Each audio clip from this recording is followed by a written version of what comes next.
Hello everyone, स्वागत है एक बार फिर से आपका आपके अपने learning centre Chhaya learning centre पर। Hope you all are doing well. आज के लेक्चर में मैं आपके साथ शुरू करने वाली हूँ chapter number 1 that is chemical reaction and equation. Chapter को शुरू करने से पहले एक बार हम सिलेबस डिस्कस कर लेते हैं कि आपको कौन कौन से चैप्टर पूरे साल में कवर करने हैं। तो चलिए एक बार पहले सिलेबस देख लेते हैं। तो आपका जो पेपर है साइंस का एग्जाम आपका 80 मार्क्स का आता है। तो यहाँ पे जो आपके पहले 4 चैप्टर हैं बच्चे that is chemical reaction and equation, acid base and salt, metal and non metal, carbon and compound. ये 4 चैप्टर आपके केमिस्ट्री के चैप्टर हैं और ये कितने मार्क्स के आते हैं आपके 25 मार्क्स के ये कवर होंगे। 25 मार्क्स में आपके ये 4 चैप्टर आएंगे केमिस्ट्री के। नेक्स्ट जो चैप्टर है आपके life processes, control and coordination, how do organism and reproduce and heredity. ये 4 चैप्टर आपके बायोलॉजी के चैप्टर हैं और ये चैप्टर भी कितने मार्क्स के आपके आएंगे, ये आएंगे आपके 25 मार्क्स के कंप्लीट। ये 4 चैप्टर आपकी बायोलॉजी इनमें कवर हो जाएगी। Next light reflection and refraction, human I and wonderful colourful world. ये 2 चैप्टर आपके किसके अंदर आते हैं, आपके फिजिक्स के अंदर आते हैं और ये कितने मार्क्स के आएंगे आपके 12 मार्क्स के आपके ये 2 चैप्टर कवर होंगे। ठीक है। Next electricity, magnetic effect of electric current, ये भी आपके फिजिक्स के ही चैप्टर हैं और ये कितने मार्क्स के आएंगे आपके 13 मार्क्स में आपके ये 2 चैप्टर कवर होते हैं। और आपका ये जो लास्ट का एक चैप्टर रह जाता है दैट इज अवर एनवायरनमेंट, ये आपका आता है 5 मार्क्स का। तो इस तरह से आपका जो 80 मार्क्स का एग्जाम है इस तरह से आपका कवर होता है।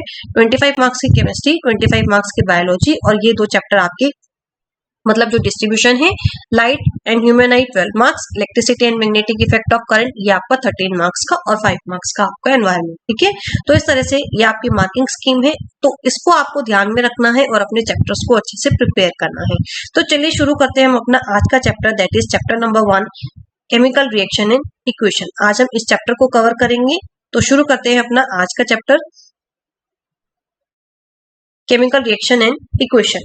तो केमिकल रिएक्शन एंड इक्वेशन बच्चे इस चैप्टर के अंदर बेसिकली आपने करना क्या है, पहले मैं आपको टॉपिक्स बता देती हूँ। तो यहाँ पे हम कवर करेंगे केमिकल रिएक्शंस क्या होती हैं, इक्वेशन क्या होता है, ठीक है, केमिकल रिएक्शन को केमिकल इक्वेशन कब बोला, इसको बैलेंस किस तरह से करोगे आप इक्वेशन को।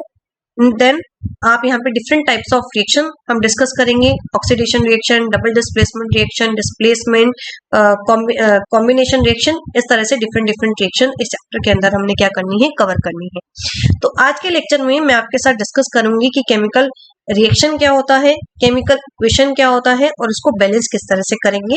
तो ये सारे जो टॉपिक हैं एक बार मैं ऑलरेडी आपके साथ डिटेल में डिस्कस कर चुकी हूँ। इस बार हम क्वेश्चंस के साथ इनको प्रैक्टिस करेंगे जिससे आपका कंसेप्ट भी क्लियर हो जाएगा और आपको एग्जाम में दिक्कत भी नहीं आएगी। तो शुरू करते हैं केमिकल रिएक्शन एंड इक्वेशन के साथ। तो केमिकल रिएक्शन एंड इक्वेशन शुरू करने से पहले प्रीवियस क्लासेस में आप पढ़ चुके हो कि केमिकल चेंजेस क्या होते हैं और फिजिकल चेंजेस क्या होते हैं। मैंने यहाँ पे रिएक्शन की बात नहीं की, मैंने यहाँ पर चेंजेस की बात की है कि केमिकल चेंज क्या होता है और फिजिकल चेंज क्या होता है। तो यहाँ पे अगर आप ध्यान से देखो तो आपको यहाँ पे कुछ डेली लाइफ के एग्जाम्पल दिए गए हैं, जैसे कि the milk is left at room temperature, summer में जो मिल्क है उसको रूम टेम्परेचर पे छोड़ना। आयरन या तवा नेल आपकी कोई भी आयरन से बनी चीज है, आयरन से बनी कोई भी चीज अगर आप उसको एटमॉस्फेयर में रखते हो तो उससे क्या होगा, ग्रेप्स की फर्मेंटेशन होना, कुकिंग ऑफ फूड, फूड का डाइजेशन होना यानी digestion of food in body, respiration. तो यहाँ पे ये कुछ एग्जाम्पल आपको दिए गए हैं। इन सभी एग्जाम्पल के अंदर आप क्या ऑब्जर्व करोगे, यहाँ पे किस तरह के चेंजेस अक्कर हो रहे हैं, क्या इनमें फिजिकल चेंजेस अक्कर हो रहे हैं या केमिकल चेंज हो रहे हैं। तो ये चेंजेस आप कब बता पाओगे, जब आपको दोनों का डिफरेंस क्लियर होगा कि फिजिकल चेंज क्या होता है और केमिकल चेंज क्या होता है। तो इन दोनों में डिफरेंस क्या है बच्चे, फिजिकल चेंज आपके वो चेंजेस हैं जिसमें क्या है किसी तरह का कोई भी एक नया सब्सटेंस फॉर्म नहीं होता, किसी भी तरह से जो उसकी कॉम्पोजिशन है वो चेंज नहीं होगी। क्या होगा, उसकी सिर्फ स्टेट चेंज हो सकती है। जैसे कि फॉर एग्जाम्पल आइस का मेल्ट होना आइस का, आइस किस स्टेट में है, सॉलिड स्टेट में। जब वो मेल्ट होगी तो वो किस में कन्वर्ट होगी, वाटर में, यानी लिक्विड स्टेट में कन्वर्ट होगी। अब जब आपने उसको हीट किया, अब अगर उस वाटर को आप हीट करोगे तो वो किस में कन्वर्ट हो जाएगी, आपकी वेपर्स की फॉर्म में यानी स्टीम की फॉर्म में कन्वर्ट हो जाएगी, यानी लिक्विड से किस में कन्वर्ट हुई, गैस में। तो क्या हो रहा है बेसिकली फिजिकल चेंजेस के अंदर, आपकी स्टेट चेंज हो रही है, कॉम्पोजिशन जो है पानी पानी ही रहा, आइस पानी से ही बनी है, लिक्विड भी पानी ही है, जो कॉम्पोजिशन है वो सेम रहेगी, सिर्फ क्या चेंज होगा, उसकी जो स्टेट है वो चेंज हो जाएगी। सॉलिड, लिक्विड एंड गैस, उसमें सिर्फ स्टेट में चेंज आता है। लेकिन जो केमिकल चेंजेस होते हैं बच्चे, केमिकल चेंजेस के अंदर क्या होता है, एक नया सब्सटेंस फॉर्म होता है, ठीक है, वहां पे नया सब्सटेंस फॉर्म होगा, वहां पे कॉम्पोजिशन कंप्लीटली चेंज हो जाएगी। जैसे कि अगर गर्मियों में दूध को बाहर रख दिया जाए तो वो दूध खराब हो जाता है, ठीक है, दूध खराब हो जाएगा, फट जाएगा, तो दूध की कॉम्पोजिशन चेंज होगी, दूध नहीं रहा, वो किस में कन्वर्ट हो जाएगा, आपका दही में, कर्ड में कन्वर्ट हो जाएगा, ठीक है, फट जाएगा वो दूध, या तो आपको उसको पनीर बनाना पड़ेगा या आपको उसको दही में कन्वर्ट करना पड़ेगा। अगर तवे लोहे से बनी चीज, आयरन नेल है, तवा है, पैन है, उसको आप एटमॉस्फेयर में रखो तो आप देखोगे उसके ऊपर एक तरह से जंग लग जाती है, तो वो उसकी कॉम्पोजिशन वहां पे चेंज होगी। ग्रेप्स की अगर फर्मेंटेशन की जाए तो ग्रेप्स को जब फर्मेंट किया जाता है तो उससे क्या बन जाती है, उसको अल्कोहल बनाने में यूज किया जाता है। जब खाने को पकाया जाता है तो उसमें क्या है, दोबारा एक नई चीज बनेगी, ठीक है, आपने कोई भी सब्जी बनाई है, आपने किसी तरह की कोई भी कुकिंग की है, तो जो आपका रॉ मटेरियल था जब वो पक गया तो उसके बाद एक नई सब्सटेंस, एक नई डिश आपको मिलेगी। तो ये भी क्या है, एक तरह से केमिकल चेंज है, फूड का डाइजेस्ट होना या रेस्पिरेशन, ठीक है। तो ये सारे क्या हैं बच्चे, आपके केमिकल चेंजेस हैं। तो केमिकल रिएक्शन के अंदर क्या होगा बच्चे, केमिकल चेंजेस परफॉर्म होते हैं, केमिकल चेंजेस अक्कर होते हैं। तो जब भी केमिकल चेंजेस अक्कर होंगे तो आप क्या बोलोगे कि वहां पे क्या हो रही है, केमिकल रिएक्शंस परफॉर्म हो रही हैं। The chemical reaction will going to take place, कब, जब किसी भी तरह का कोई भी केमिकल चेंज अक्कर होगा। तो आपको यहाँ से क्लियर हो गया कि केमिकल रिएक्शन में क्या होते हैं, केमिकल चेंजेस अक्कर होते हैं, chemical changes take place, will going to be take place, ठीक है। तो यहाँ पे एक एक्टिविटी आपको दी गई है, दैट इज एक्टिविटी 1.1। एक्टिविटीज बहुत इंपॉर्टेंट है क्योंकि आपके जो मल्टीपल चॉइस क्वेश्चंस आते हैं या आपके कोई भी क्वेश्चंस आते हैं तो आपको एक्टिविटीज बहुत अच्छे से करनी है। इससे जो भी क्वेश्चंस बनते हैं वो मैं आपके साथ डिस्कस करूंगी, तो आपको बहुत अच्छे से समझना है। तो इस एक्टिविटी में क्या किया गया बच्चे, एक मैग्नीशियम रिबन लिया है, मैग्नीशियम रिबन लिया, उसको क्या किया इन्होंने, यहाँ पे ये आपका मैग्नीशियम रिबन है, टोंग की हेल्प से इसको पकड़ा है और आपने बर्नर की हेल्प से इसको बर्न करना है, ठीक है। इसको बर्न करने के बाद आपने इसको ऑब्जर्व करना है। तो बेसिकली आप इसमें ऑब्जर्व क्या करोगे कि आपने इसको मैग्नीशियम रिबन को बर्न किया, बर्न करने के बाद क्या बन गई इसकी, ये एशेज इस तरह से बन गई, यानी मैग्नीशियम ऑक्साइड बन गया। तो इसमें आपने क्या ऑब्जर्व किया, ये आपको बताना है, यही आपसे पूछा है कि आप इसमें क्या ऑब्जर्व करोगे, what do you observe in this activity. तो बच्चे इस एक्टिविटी में आप क्या ऑब्जर्व करोगे, तो चलिए देखते हैं पहले इस एक्टिविटी को अच्छे से कि इस एक्टिविटी में किया क्या गया है।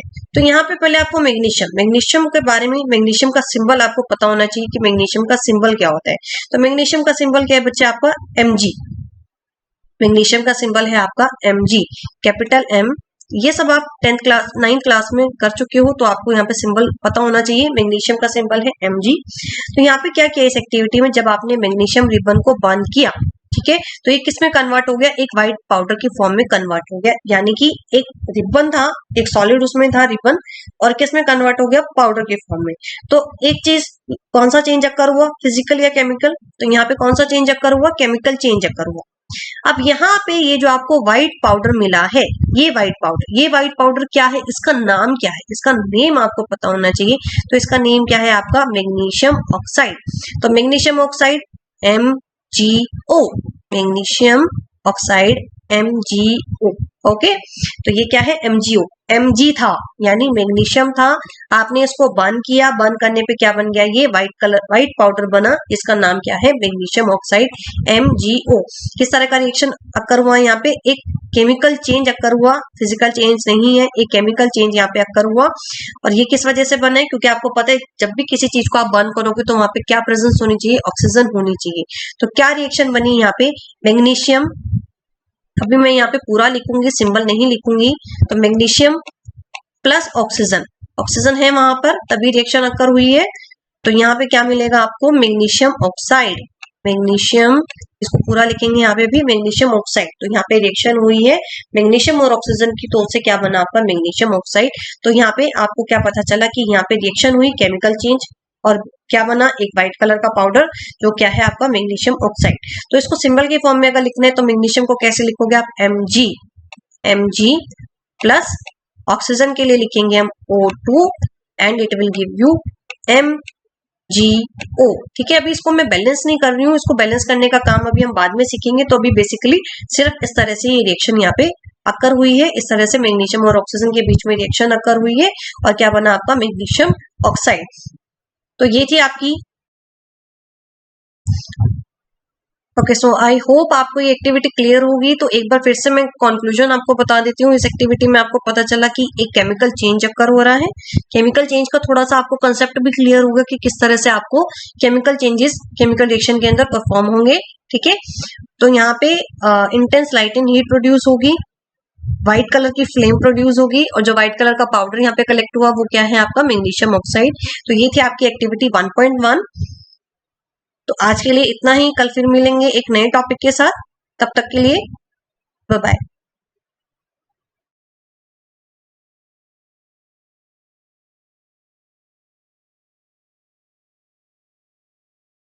पहले सिलेबस